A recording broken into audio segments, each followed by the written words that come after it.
Okay, let's move on to the next section. While we're looking at forces, certain forces are a little bit more, I suppose, people don't think of them in very good regard than others. And one of those is a thing called friction. Now, if we look at our cat here on the floor, we can see that the cat is able to move, but is really struggling to move. And this is because there is no friction between its paws and the ground. All right, so friction can be a very tricky sort of a thing. But we know that essentially friction is a force that acts when two things rub against each other.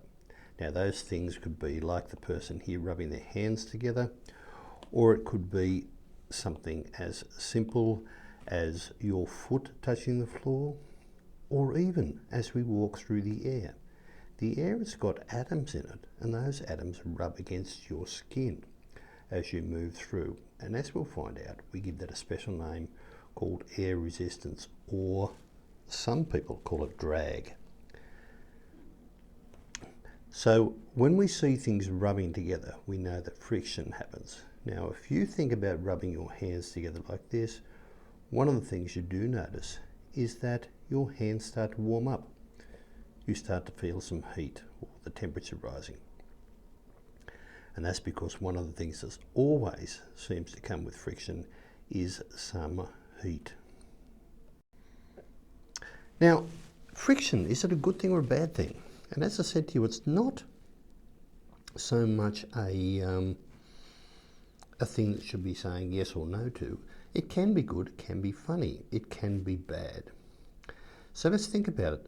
If a friction is going to be a good thing, it's like these people dancing. Without any friction, they would be like that cat on the ice and not be able to do the moves they're doing here at the moment. But if we think about it, friction can also, if we reduce it, can also be wonderful. If you ever been ice skating or snow skiing, what we try to do is we try to make the friction as low as possible so we can easily move across the surface of the snow or the surface of the ice.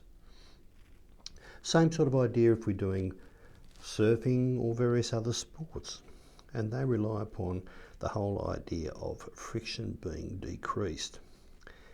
Now, we can decrease friction even more by adding things like detergents or oils or various other things which stop the two objects rubbing together all that much. Now, sometimes rubbing together is not a good thing, and friction is not much help for us, and that is if we're using our brakes for a long time.